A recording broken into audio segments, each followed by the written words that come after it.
Welcome back to Bad Boss Detox, where we call out the workplace red flags so you can peace out before the group chants start.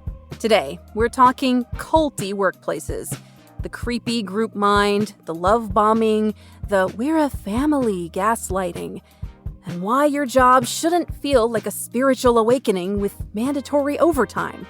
We'll even peek at some possible real-life cults disguised as businesses. So, buckle up. All right. Well, how are you, Ivy? Hi, Katie. How are you, I'm Ivy? Hi. How are you? I am great. I don't know if you saw my Facebook post from Saturday, but I had a really weird encounter on Saturday, and I thought I would share it with the pod, even though it has some really bad language in it. Not that we shy away from bad language. So my husband and I decided on Saturday that we would go to Illinois, and we went to the Garden of the Gods. We went to the Cave in Rock. Have you ever been to the Cave in a Rock? No, I never heard of this. It's a place where you can go and climb on rocks and be high up and see pretty views or whatever. We've been there a bunch of times.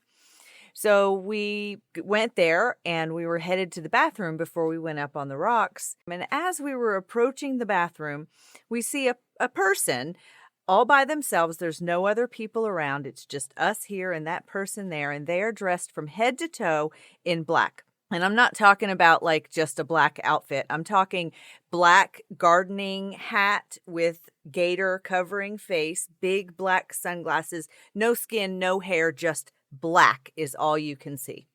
I said something to him about, I guess, that there's a ninja here today or something. And he made this, a similar comment back. No big deal. Neither one of us were freaked out. It was just like, well, I guess that person's wearing all black. I go over and throw my trash away. He goes into the bathroom. As I'm walking over to the bathroom, this person approaches me. At this point, speaks to me. It's a girl. And she says to me, "Did your man just leave you alone with a creepy masked person?" And I said, I guess so, but I don't feel threatened. And she said, "He's a pussy-ass bitch." Well, you shouldn't feel threatened, but he's a pussy-ass bitch. He left you alone out here with me. And I was like, So the person in all black was saying this to you? Yes! And so... what? Yeah. And so I was like, okay, because at first I thought she was joking around, And then she like doubled down. And I was like, all right, now I'm a little freaked out because I'm in a place where all it would take is one quick shove and you can knock a bunch of people to their death. What is this person doing? So I walked into the bathroom, and as I'm heading into the bathroom, she yells into the bathroom where my husband is. I don't know how he didn't hear this, but she yells, "Yes, bitch!" What? Disappeared. We never saw that person again. Is That's that the weird? Creepiest shit. That is extremely weird. That is so creepy. He came out of the bathroom, and I was like, "Did you hear that?" And he was like, "Hear what?" And I was like, Ivy, are you being haunted? Do you have... Unless... Blink twice if you're being held hostage by a ghost. I am not. I never saw that human again. I don't think it was a human. Do you not? No. Somebody else said something similar to me. I'm glad that you didn't, take a pamphlet from them or something. You're just a magnet for weirdos, dude. I guess so. Wow. I guess so. How are you doing? Wow. How's me? Yeah. Mel. I'm good. I don't have a story like that to tell you. Yay. I got to go have brunch with the girls today, which is always fun. So that's nice. Yes, got to see one of my old teacher friends and one of my dear friends who was a parent of my students, and we are just pals now because she's so fabulous. Yeah. And she listens to the pod. She's a big fan. Oh, so. good. Well, I told you about Miss Carrie. Gascon. My sons, they both had Miss Gascon for 6th grade, and I would love to have brunch with Miss Gascon. Yeah. I am excited for this episode. I got so sucked into those kids and their YouTube story on this. I know. Did you watch sent me that. all of yeah. it? I didn't get through all of it, but man, I was did. invested. For sure, they're fascinating to learn about. But also, I have a friend who was in a cult growing up, and she was traumatized by that, and she wrote a book about it later, and she's a cool person, and it is definitely not something to be taken lightly. Like, it's not just entertainment value, No, it's creepy. something we should be watching as a cautionary thing. Let's talk about culty jobs. All right. So last week, we discussed MLMs, which can have some uncanny resemblances to cults and could even be considered actual cults. And so we thought we would dig into some warnings to look for to see if your job has culty vibes. So you have your jobs that feel culty. Your boss is a bit grandiose and everyone thinks he or she hung the moon, mostly because they say they did. You have jobs or workplaces that have a bit of a cult following, think Disney adults or CrossFit. Then you have companies that are actually cults, allegedly, and some of those might just surprise you. For legal reasons, we will be referring to some of these questionable companies as high control groups or just organizations. A company may show some of these behaviors without being an actual cult, but these things are toxic either way. And if your spider sense is tingling by the end of this episode, it's probably time to refresh your resume. This episode is another one that's a little bit dark, you guys. We won't be going into a lot of detail about some of the horrific things that occur in high control groups. And instead, we're focusing on helping listeners to stay away from potentially dangerous work situations.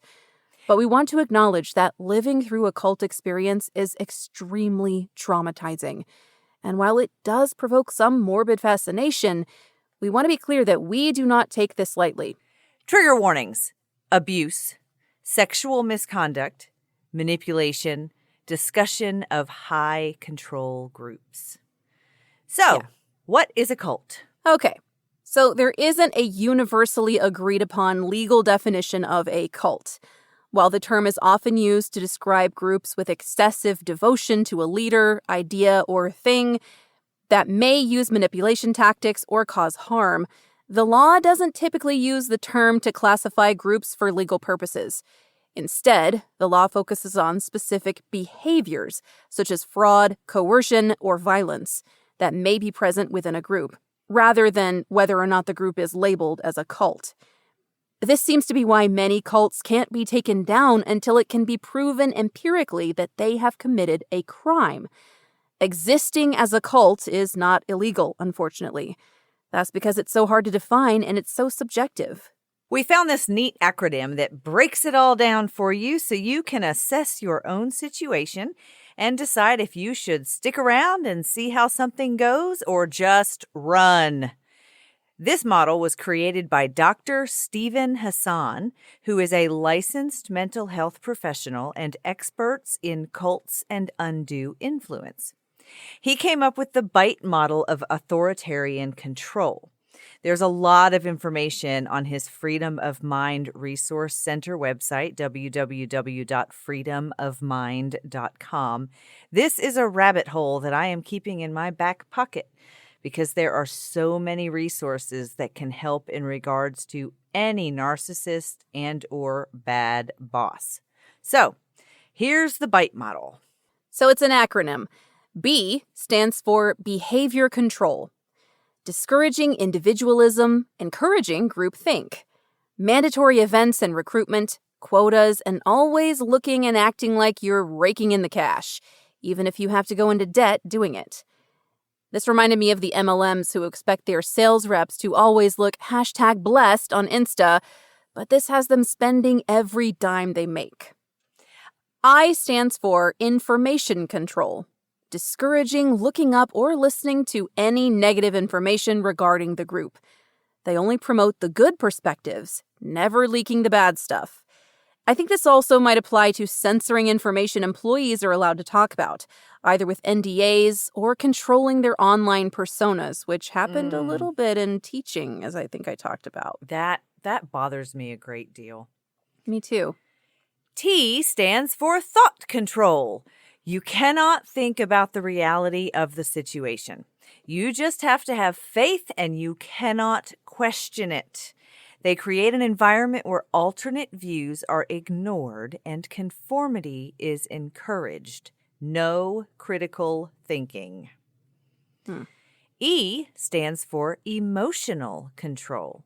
If anything goes wrong, if it's not working for you, if you are wondering if something is not right, thinking you are not trying hard enough, you will be shunned if you leave. They will even use love bombing until it doesn't work anymore. Then they start with the fear. If you leave, you will fail, thus creating a dependency on the organization. Yeah.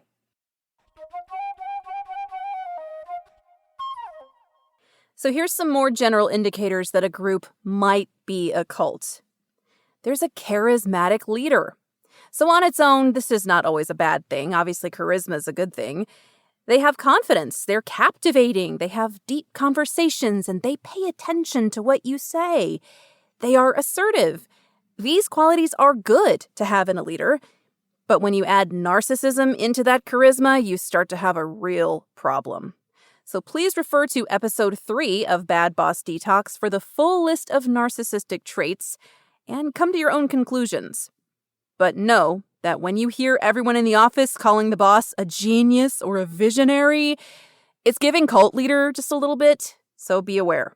My former bad boss falls under this category with the narcissism. Oh, really? Yeah, like when I was reading this, I was like, this is about Crazy Train right here. You add narcissism to charisma, and it is a bad recipe. Manipulation and control, pretty self-explanatory, right? If your boss or even a coworker is gaslighting you or making you look bad or trying to get you to mess up, guilt-tripping you, inconsistent treatment so you never know what to expect, this is all manipulation and control.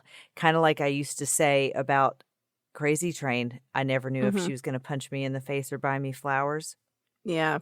This is bad on its own, but if it's part of company culture, run. Yeah. So this made me think of Nexium and how survivor Sarah Edmondson had said, they admitted it was manipulation, but it was good manipulation. Good manipulation, yeah. When people said they were uncomfortable, they were told that's how it's supposed to be. It's working. They're challenging you. Yeah, so you can't grow unless you're uncomfortable, right? And when people started feeling like they should run, that meant they should lean into it and push through. Nah, girl, that means you should run. We have these instincts for a reason. And I think we talked about intuition early on. And when you just get that feeling, like it's like in your stomach, like I'm going to throw up and I can't stop thinking something's wrong, you need to listen to that. Yes. Next is use of insider language and rituals. Development of unique jargon, acronyms, or rituals that are exclusive to the organization can create a sense of exclusivity and discourage outsiders or new employees from integrating smoothly. I feel like in teaching, there was an acronym for everything. And it really bugged me. I don't know if this alone would be cause to leave an organization, but just keep your ears peeled because sometimes when there's enough jargon going on, it's really just covering up what they're really saying. You know, they make up a new word for it to make it sound all buzzwordy. And really, they just mean something else or they don't know what they're talking about and it's all bullshit. So the gym where I work the name is an acronym. Should I run? Yeah. Bye. No, I mean, you take this all. One of these things may not be enough for a person to run away screaming. It's always if you've got one or two of the it's fine. If you got all of them, you got a problem. Yeah.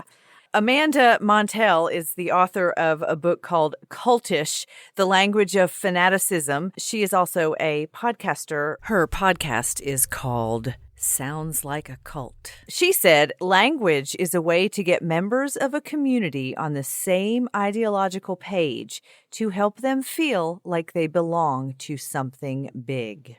Yes.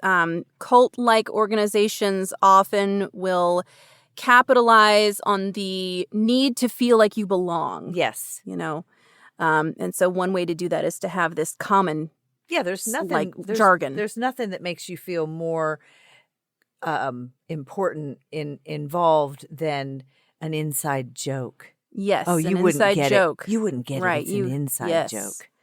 Yeah, you are right about that.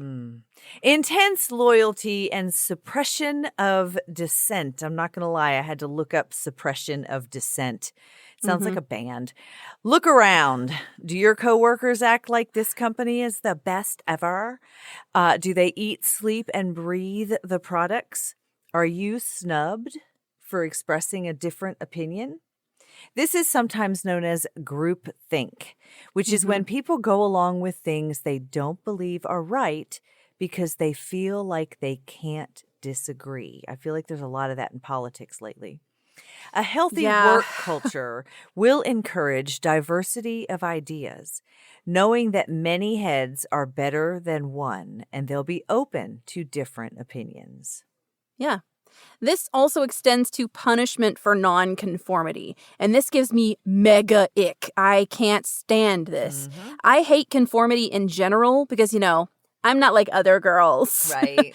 I've always had that, a little bit of a punk mentality to me. But people need to be able to express themselves authentically, but professionally at work. It's something that makes people feel safe and valued. And when everyone is expected to conform, that's not a good sign. Isolation from the outside world. This is often done by monopolizing an employee's free time. Take me right back to Crazy Train. And expecting them to work insanely long hours, then come in on the weekend for team building or a retreat. Employees have zero work-life balance, no time to spend with family and friends. Work retreats are not vacation. Yeah. Company parties are not fun. Stop making people go to them. Yeah. It pissed me off so much when we would have to spend our last half day before winter break every single school year having a mandatory Christmas party. Like, they would feed us lunch and then they would make us stay for a party. Ew. And no, I want to go home. Yeah. I'm tired. I've just been working with these freaking crazy children who've been all sugared up all week because it's the week before holiday break. Let me leave. I don't want to play stupid games with the people I'm already sick of. Stupid games. My husband's job used to have, either they've stopped having them or he's stopped mentioning them, but they would have parties outside of work hours for like holidays or whatever. Spouses were not invited. See, I don't know. I think it's shady as I just fuck. wouldn't go. I never went to any of the dinners or whatever that they had that were outside of hours because I lived really far away from work, so I didn't want to have to drive home at 11 p.m., and maybe that's why I wasn't as accepted by some of my coworkers, but wasn't worth it to me. I love my day. job, and when he had a job at a smaller family-owned type place, we liked those Christmas parties because it was a smaller group. It wasn't mandatory by any means. Yeah. Usually at a nice restaurant or catered by somebody. Those are nice. But when you work for a big corporation and you're told that you have to come to this party, this event, this whatever team build, and your spouse is not invited and it's at night on a Saturday, no. Yeah. Don't love that. No. They may claim these activities are optional, but when you're low-key shamed for not attending or when your boundaries are pushed repeatedly in the name of team building or any other bullshit buzzword, it's time to run. Yeah. This also made me think of how U.S. Radium employed company doctors to keep the suffering of the Radium girls under wraps. So they were isolated from the outside world because the company doctor was the one telling them, oh, you're fine. Yeah. You just need to have better oral hygiene, hon. Whereas when they finally went to a normal dentist, that person was like, you have a problem. Right. Something's wrong. Yeah. Never trust a company doctor. Yeah, that's so messed up. I don't think that's allowed anymore. If you have a company doctor you're supposed to see, that's bad. You better be careful. That's like a major red flag. Yeah, I don't know if that's even allowed anymore, but Next is financial exploitation. This seems to occur more in actual cults than in real companies, but it does happen in MLMs, as we discussed previously. I've also seen this happen in startups as well, when the leader expects people to work for free in order to generate salary. Wow. So What? you don't get paid for the work you do, so bye. Yeah, I could not find a copy of my NDA, so I probably shouldn't talk on the podcast too much about this, but there was a startup that I worked for that was expecting people to generate salary by selling that product. Well, when I was researching for this episode, when I was just Googling what I was looking for, a lot of the articles about company culture being culty and stuff like that, a lot of them were strictly focused on startups and how these startups have all the pep rallies and stuff like that. And a lot of the cults too that we've talked about and that we will briefly mention here today do that free labor thing because they're working towards the greater good. Right. And if the greater good is the startup company, if you're not getting paid for the work that you're doing, I think it's time to run. And that's illegal. There's no amount of faith that I could have in a startup that would make it worth me working full time for free. Right, unless it's just for the promise of maybe. I mean, you still even I don't know. I'm not a tech person, okay? Like I don't really know how that works, but it seems to me like if you're going to have people working for you even though it's a startup, if you're the CEO, you should be funding their pay. Yeah. Whatever it is, like that is on you. And then you get your investors to pay for that or whatever, Yeah. Like people should be paid. It should be not paid be that for you're working for nothing. And if that's just standard in startups, I don't know, honestly, but I don't know either. Is startup a relatively new term? I guess. Because people have been starting companies since day one, but startup sounds like it came about Have when you seen, Shark Tank came about. Yeah. Unrealistic expectations. Either you're expected to finish more tasks than is humanly possible to get done without a time machine, or your boss has no boundaries and will contact you at all hours expecting an instant response. Are we talking about my old boss in this podcast today? You tell me. I think so. I guess I was in a cult of one. When employees are praised for staying late every day, being the last car in the parking lot or whatever, staying the longest does not mean you're the most dedicated.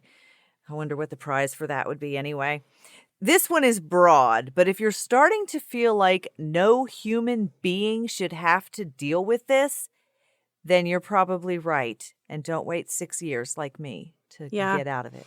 I remember being in teacher meetings where people were praised for being the last car in the parking lot. I hate that. That's a real thing. I hate that too. That was a real thing. And when that started to happen, I was like, I'm sorry, I'm efficient. I had all my shit done. I'm going to go home. Like, why do what? Well, that reminds me of, there was a couple who worked with my old boss on some projects. And I was the one who did the payout. Like I'm the one who got the invoice and paid the invoice. And the amount of time they were billing for like setting the tent cards or whatever on the tables and setting up the room and stuff, the amount of time seemed exorbitant to me. And I said to her, she said, "Oh, they're just perfectionists." That sounds to me like people taking their sweet time just to be the last car in the parking lot. Yeah. I feel like that's a really toxic trait of an organization or a company, to praise people for being the last one to leave. Praise and I people know that for this being happens. slow. Yeah, I know that this happens in Japan, actually, that it's kind of like an expectation in a lot of companies that you don't leave until your boss leaves. And, I have heard that before. Yeah. So that's not cool. No, I don't like it. All right. So next is overemphasis on company mission. An intense focus on the company's mission to the point where it overshadows individual goals and well-being. Employees may feel compelled to prioritize company objectives over personal values. If there's some vague motivational phrase being repeated everywhere and it's used as a way to shut down dissent, that's scary, babe. Yeah. That's bad. Did I ever tell you about the time she said, I don't know, I think Black people prioritize their families over their jobs? Good for them. I said, I think everyone should prioritize their families over their jobs. What kind of a stupid thing is piece that of work to say? All right, Oh my negative view of former members. Does everyone talk shit about the people who have left the company, calling them weak, short-sighted, or perhaps even worse, some other snappy catchphrase made up by the organization like suppressive person. Yeah. That's not cool. Creepy. Criticizing someone for making life choices that protect their mental health or whatever other reason they had for leaving a job and general well-being is a dick move. Yeah. Lack of transparency.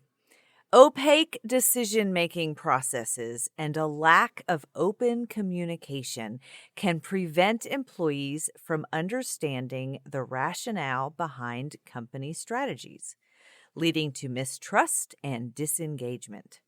Then, when you speak up in a meeting to ask why this decision was made, you get ripped apart. If they can't give you a real reasoning behind their choices that makes sense to you, then, what are they hiding? Exactly. And if they just go back to their buzzwords, all of that is deflection. They don't want you to know what's really going on and why they've made this decision. So that is a bad sign. They're definitely hiding something if they can't give you a real reason, or if you're shut down for just asking, politely, how did you come to this decision? Right. What was it that made you decide this was the best move? Like, if you ask that respectfully in a meeting and they shut you down and act like a dick to you, not cool. I think we all deserve to have our questions answered. Exactly. Especially when it's why. Yeah. All right. So, at this point, don't be thinking you're immune to this. Even with all the red flags in mind, anyone can be susceptible to a cult. Anyone. And this is according to Sarah Edmondson, formerly of NXIVM, in the How Crime Works podcast, and also from the documentary The Vow, which if you haven't seen, I recommend. It is really difficult to watch, though. NXIVM is the sex cult, right? It was, yes, I mean... Well, they called it that. That's like one of the... Yeah, it was initially promoted as like a professional success, like networking kind of thing, to help business leaders be better business leaders. And it ultimately was that. A small group of women were abused really, really terribly. One thing that she talked about was situational vulnerability, meaning that high control groups like to prey on people who have just gone through a really difficult time in their life. Like maybe they've just lost a loved one, or they've lost a job, or they've moved and lost all of their friends, or, they try to find vulnerable people. Another thing that she brought up was this idea of word salad. So it's kind of like that deflection of answering questions, to the point that if you really listen to what their words are, they don't make any damn sense. And everyone else in the room is just pretending that they understand. Yep. And wondering why you don't understand if you show that you don't. Yeah, and if you don't understand, then what's your problem? You must not be as deep as me. Yeah, I'm closer to the leader than you, so I understand, I get it. And you don't. I get it. So basically, with groups like this that are legitimately cults, if you follow the evil all the way down, it usually culminates with sexual abuse of women and or children. Yep. And financially abusing everyone. Yep. So, for me personally, if I'm going to define a cult, that's the point where people need to be going to jail. Because usually every time I learn something about a cult, it just turns out that it's really just about abusing people. Yes. The other thing she mentioned, Sarah Edmondson mentioned, was the idea that only this group has the secret, right? So everybody outside of our group, the best religion. Yeah. Our group is the best one. We're the only ones that really get it. Any other group is just faking it. We're the real truth. So that's a bad sign. There's also a scarcity opportunity. So there's pressure to sign on. You know, if you do this now and you get in on the ground floor, then you'll be able to have this other opportunity that you won't get if you wait, you know, which I hate as a sales tactic anyway. But like as pressure to join a group, ew. There's only 3 spots left. Only the first 100 people to sign up get into heaven. I think it's 140. I just heard that the other day. Oh gosh. Yeah, we laugh about it, but it's for real, y'all. Isn't there one? There's one. I don't know if it's a religion or if it's a cult or if you think that the 2 words are the same thing, but that there's like a bus that's going to take them to heaven, and you have to get a seat on that bus. I've not heard of that one. I think I don't want to put a name to it because I don't want to. Yeah. But it's one of my friends had a boyfriend. His religion, whatever it was, believes there's going to be a bus. The God bus. It's the bus to heaven. Okay. Okay. The thing about it is, like, it really gets sticky because to an outsider of any group with these, you know, let's call them outlandish spiritual beliefs, okay? To an outsider, all of it sounds weird and crazy. Even a mainstream religion, if you talk about that to an outsider, they're going to be like, you think what? Yes. You know? So it's really like, I understand why there's no legal recourse if a group is a cult. Like, it's really, really hard to define. But the basic thing is, if there's abuse going on, not okay. Exactly. Yeah. Sarah Edmondson said that it can take as little as 3 days to indoctrinate someone. Holy cow. Which, that was frightening. Wow. My teacher orientation was 3 days. I think most I'm not saying it's a cult, but 3 days. Yeah. What's that about? Like a lesson from the book of cults. I don't know, y'all. Yeah, there's also this illusion of hope, this dangling carrot, right? This, like, if you just follow through with this program, you're going to get this amazing thing, whatever it is that they're promising you. You're going to have this amount of success in your career. You're going to have this stock holding in this company is going to shoot through the roof. This, whatever they're dangling in front of you. And the last thing is, and this one is really dangerous. This is like, to me, I don't think I can imagine a company where this takes place, just being a culty company. So this is like legit cult shit right here. But the blackmail and the shameful things that they will have you encouraged to participate in to prevent you from speaking out. So, for instance, there are some high control groups where new members are encouraged to divulge all kinds of shameful secrets early on, so that if they ever attempt to leave, that can be used as blackmail. So, yeah, if you're in a situation at work, I guess, where there's like a sharing circle and they want you to share something you're not comfortable sharing, don't share it. I read a Reddit story about a hair salon that would do that. The hair salon would make all of the girls, all of the stylists, manicurists, everyone who worked there have like, team meeting. Yeah. And the person said somebody would always wind up crying and saying something, and then it would be used against them later. Yeah, that's manipulation. That's scary.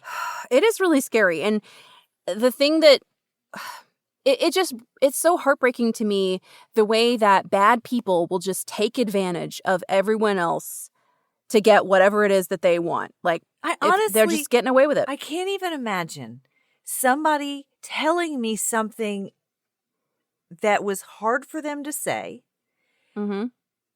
sharing it with me, crying about it, and me going, all right, let me just make a note, put this in my back pocket in case I need it later. Yeah. That's crazy. Yeah, that's evil. It is evil. It is evil. It's evil. Yeah. And I read or listened to Paris Hilton's biography, And, you know, she got sent to one of those schools for bad kids when she was young. Yes, some of those have some cult-like behaviors as well. The kids would have to go in these group settings and berate each other. If you didn't wind up making somebody cry, then you did it wrong. They would go in there and they would have to say horrible things to each other. And it's like, who's getting off on that shit? Yeah, somebody. It's disgusting. Yeah. Well, on a lighter note, Walmart has a compulsory company cheer. Did you know this?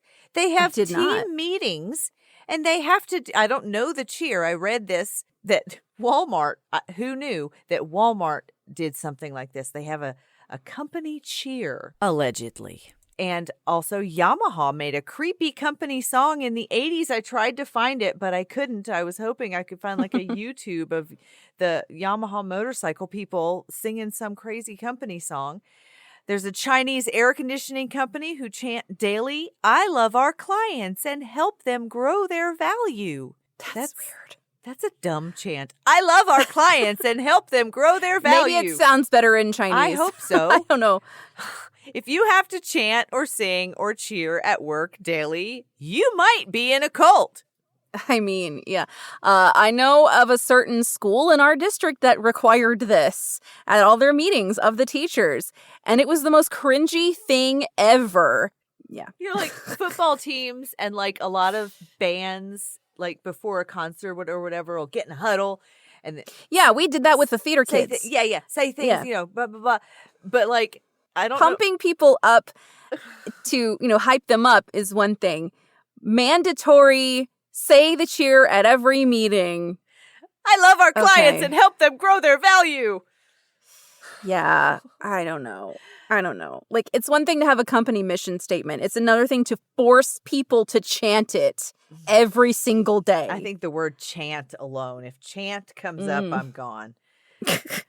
My husband did tell me, though, that when we go see concerts in Europe, and it'll happen like when we're watching something, if he's watching a wrestling show in Europe or in another country. Yeah, they have all of these chants. They chant. Sports, yes. Yeah. Are you still unsure if your company is borderline culty? Ask yourself these questions. Number 1, does your job encourage you to think critically, or do they demand you just follow the rules? Number 2, do they enforce conformity? Now, it's okay if you want to look like the other girls, but it's not okay if they make you look like the other girls or guys. Or we're not talking about like a uniform. I'm saying right. No, we're your talking behavior and everything. Yeah. Or do they appreciate your individuality?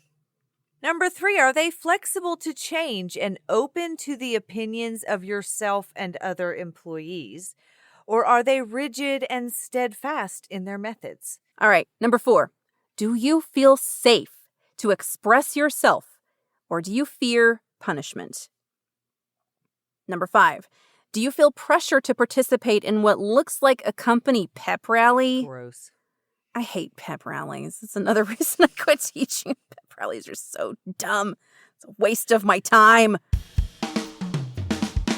We're going to talk now about some companies that may or may not be cults, or may or may not have been founded by cult leaders, allegedly. I don't know. Just use your own judgment, okay? This is on Wikipedia, all right?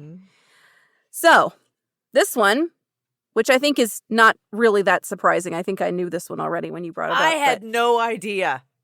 I had heard this before, and it is Celestial Seasonings, the tea company. With the little bear, the little sleepy time bear. Yeah, the cute little sleepy time bear. Yep, that's the one. In 1969, a group of hikers hiked the Rocky Mountains, and Mo Siegel, founder of Celestial Seasonings, was one of those hikers. But Mo is not just a tea-pickin' hikin' hippie. He was also the president of the Urantia Foundation, which exists solely to publish and spread the word and ideas of a book called the Urantia Book. All right, the Urantia book is said to be a transmission of extraterrestrial wisdom. The book may or may not have been written by a Chicago physician and student of Freud named William Sadler, who claims the content of the book actually came from a neighbor who was in an unconscious hypnotic state and was channeling aliens. Uh-huh. The book is wildly racist, and Mo Siegel seems to be in full agreement with the theory of eugenics, openly discussed in the racist alien Bible. Pretty sure celestial seasons probably means that the tea itself is little flakes of alien wisdom. I loved that. Celestial, in fact, does refer to Yes. otherworldly, heavenly type beings. It does, in fact. You know, and celestial seasonings kind of, the name makes me think like, oh, these herbs are just so heavenly because they're so well grown and taken care of and they're just really high quality herbs. But, you know, it could mean something else. They are out of this world. They're out of this.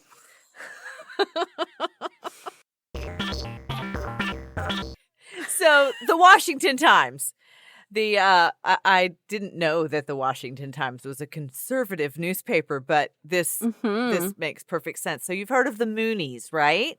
Yeah. The Unification Church was founded in 1954 in Korea, started by Sun Myung Moon, who fancied himself the second coming of Christ. He claimed to be meant to complete the mission of Christ, which was apparently thwarted by the crucifixion. Mass weddings and blessing ceremonies, financial control over members, tax evasion, the usual high control group stuff. Yeah, that's the guy who founded the Washington Times newspaper. I mean, they apparently have printed some pretty wild right-wing conspiracy type stuff, including, according to Google, supporting neo-Confederate historical revisionism. That's a lot to say. It also, unpack that for a minute. It also drew controversy by publishing conspiracy theories and racist columns by a former editor about U.S. President Barack Obama. So even if they are not a cult, it's still not a reputable news source. You know, like, there's just not. There's a lot of themes in these high control groups, and racism is pretty at the top of them. Racism, eugenics, which I don't get, because I guess if your goal is as a cult to just get as many members as possible, why would you be like, nah, not those races? I don't know. I don't get it. So the next one that is a questionable type of company is Oneida, like the silverware company. This was the name of a whole community with several business ventures, including animal traps, silk thread, canned fruits and veggies, and, of course, silverware. Yeah, that company was allegedly founded by a sex-driven, money-hungry religious cult who believed Jesus or high control group. Right. Who believed Jesus was already back, and so sin was fine. Just fine. So why not start a super religious sex high control group and then make fine silverware for everyday use? This high control group also allegedly liked the theory of breeding specific kinds of people. So partners were matched based on what kind of communal child they would produce. So that is eugenics too. And that's real icky. Yeah. I started reading the Wikipedia article about this dude and my brain started to melt. I was kind of unclear about, like, was he super pro-sin? Was he pro? I don't know. But apparently, sex is only for making babies. And any other intention behind sex is shameful. Like, even if you're married, I was confused about this dude's belief. But either way, he ain't got no business telling me what to do. Eventually, but not surprisingly, the leader, John Humphrey Noyes, was brought up on child molestation charges, and the Oneida Company was handed over to his son so he could flee to Canada. Yeah. Again, if you follow the evil all the way down, that's usually where it goes. So that brings us to the Yellow Deli. And I'm just going to say their food looks delicious, but wow. I don't even know where to start. So I thought this was just a sandwich shop. I've heard of it. I've heard that it was run by a cult or high control group. So when I looked it up, I thought that there was just going to be the one in Chattanooga. It's just the one deli. Nope. So it was and is run by a high control group. It was started in the 1970s in Chattanooga, but now it's like a conglomerate and still a cult / high control group, allegedly. They have delis and farms and factories and bakeries and construction companies and a soap and body care research firm, organic food stores and coffee shops all over the world. They are called the 12 Tribes, and their founder and leader, Elbert Eugene Spriggs, also known as the Anointed One, opened the Yellow Deli in Chattanooga, Tennessee in 1972. If you go to their website today, they are not even shy about stating who they are. For anyone interested in more than just a sandwich or who may have questions about who the Yellow Deli people are, please ask us about the hope we have is written on their menus. Yeah, so I went to their website and my first thought was, why is their font so huge? It's very aggressive. And then I got bored halfway down the page, TLDR. But I'm all for knowing where your food comes from, buying local, buying small, knowing about the ingredients and all of that. But you need to pay the people that work on those farms. Oh, they're owners. Okay. They're all owners, allegedly. Oh. So they've made it an LLC. And so they tell every single person working there that they are an owner. Allegedly. They are not an employee. And that is how they legally, quote unquote, allegedly get away with not paying their people. But now there are suits currently, right now, currently for the child labor because their children have to work. Wow. Yeah. Well, you and I both watched some of a YouTube series exposing this group. And they are super racist, anti-Semitic, and homophobic. So even if they're not officially, by whoever's definition, a cult, I don't care how good those sandwiches are. They're not getting my business. I don't. Because if you're homophobic and racist, bye. I don't boycott for very, very different reasons. But I also don't go to places that scare me. All right. It is time for the vocabulary word of the week. All right. And I like this one. This week's vocabulary word is hegemony. Hegemony? Yep. Love it.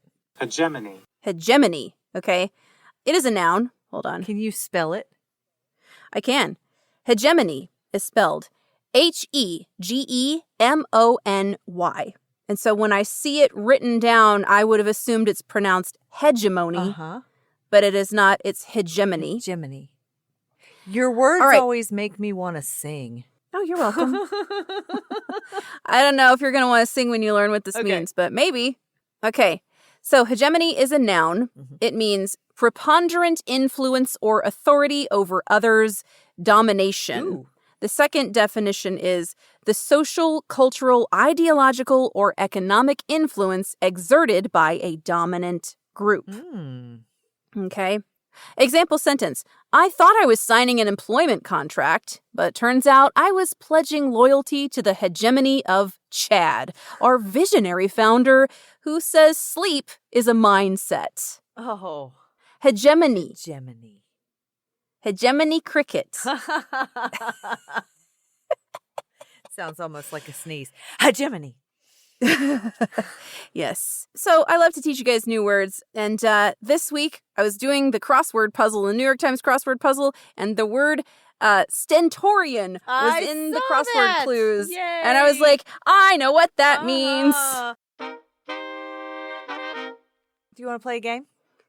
Yes, I do, right. please. I have 2 truths and a lie, and I hope that in your research you didn't come across these articles because I didn't think of that until I'll after pretend. I wrote it. I'll pretend I All didn't. right, so I'm going to tell you 3 statements that have to do with high control groups or allegedly, and you're going to tell me which one I made up. Okay. All right? So, number 1, the Church of Jesus Christ of Latter-day Saints owned the company that was responsible for the Space Shuttle Challenger exploding in 1986, killing all 7 astronauts on board. Number 2, in the 1970s, Daisy's brand snacks was actually experimenting with microdoses of brain-enhancing compounds to make consumers crave their products. You mean Daisy, like Daisy sour cream? Daisy's brand snacks is no longer a thing. Daisy's. Okay. Yeah, they made like crackers and stuff. Okay. And number 3, a whites-only utopia called Hopewell Valley was started by one of the original founders of Purina. Oh, no. Well, I do know that the Church of Jesus Christ of Latter-day Saints owns a lot of stuff. So, I mean, to me, it's possible that they would own anything. And what was the second one about Daisy's? In the 1970s, Daisy's brand snacks was actually experimenting with microdoses of brain-enhancing compounds to make consumers crave their products. Now, I have heard about that for many years, about people putting stuff in certain junk foods that make people crave MSG them. makes you crave it. Well, in the 1970s, maybe Daisy's brand snacks was experimenting with MSG. Okay, maybe.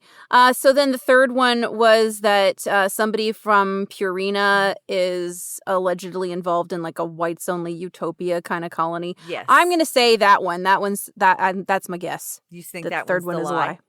Yeah. Well, you're wrong. I'm always wrong. You always get me. Okay, so in 1876, a lawyer turned fitness guru founded the Ralston Health Club and also wrote a bunch of overpriced mail-order health books under the fake name of Edmund Shaftesbury. These books were full of shit as well as racist diatribes. He got himself a big old audience, so he coined a name for his following as Ralstonism. One of his biggest supporters was William Danforth, who owned Purina Mills Animal Feed Company. Together, they formed the Ralston Purina Company, the makers of Chex and Cookie Crisp cereal. Edgar Lee used the money from this purchase to purchase from his company to purchase a grand estate, which he called the Castle. The castle overlooked 400 lots for his 800,000 followers, but somehow his plan failed and he died in 1926. Somehow he failed.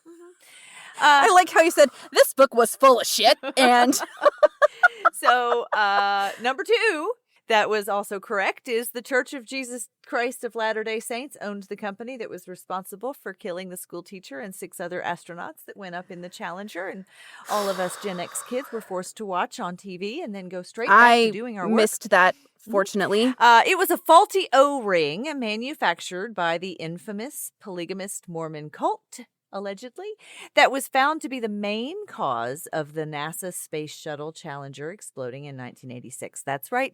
Jailed and repudiated fundamentalist Church of Jesus Christ of Latter-day Saints leader Warren Jeffs oversaw the company. That guy. Whose product led to the demise of 7 astronauts. So he was the leader of like the fundamentalist sect. Right. Not the regular Mormons. Different from the regular Mormon FLDS. church.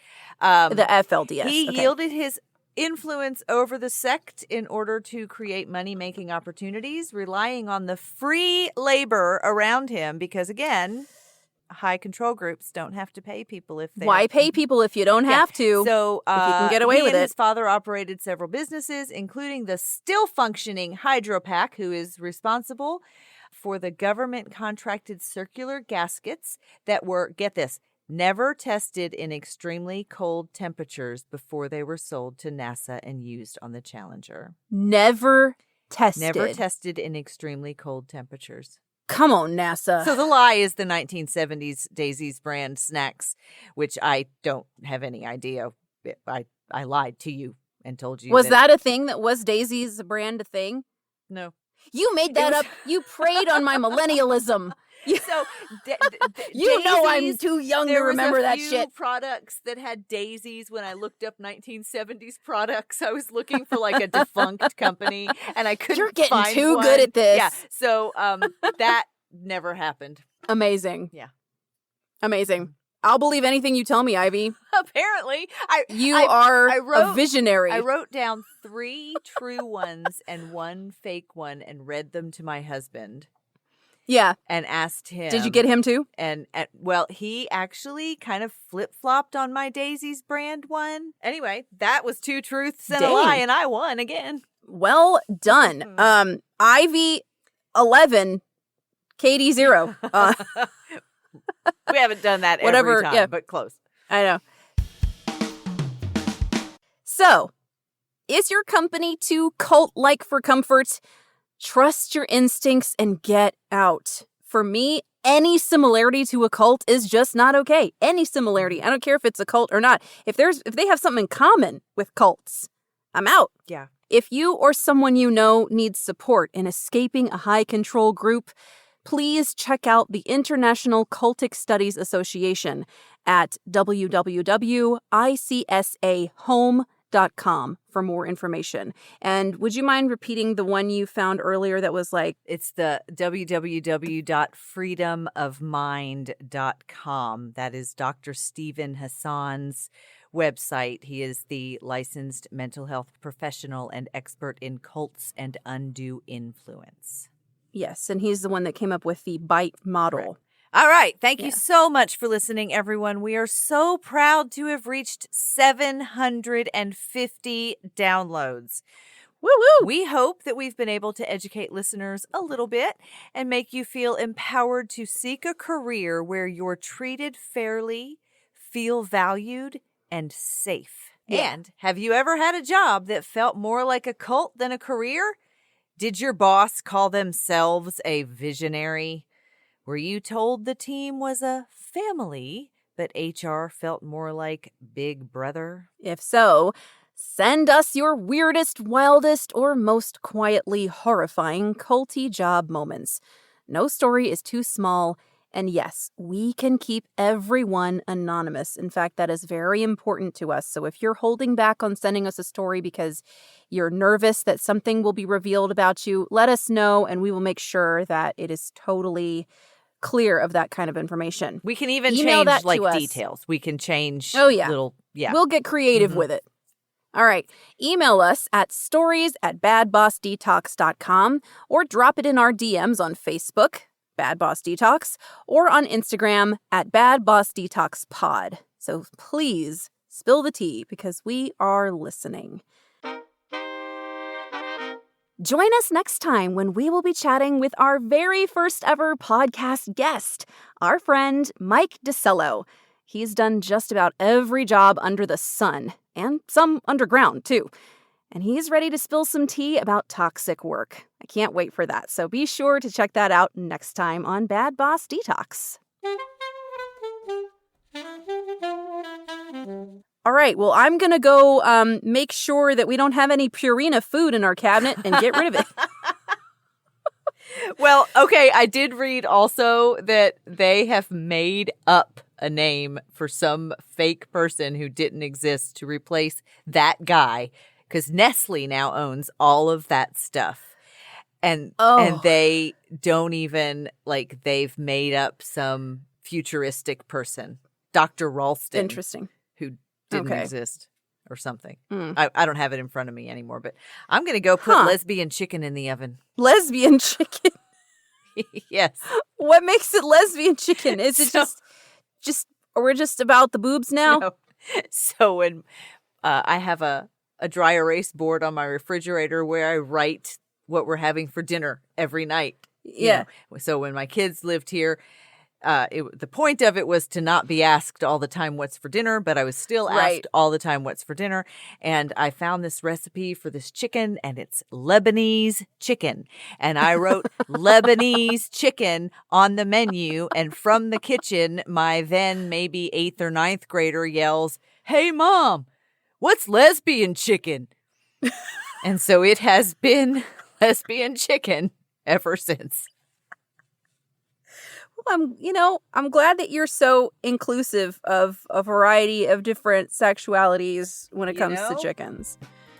Every chicken deserves to find love before they die and end up on your plate. If you're reading or spelling quickly, lesbian and Lebanese, man, they're... Yep.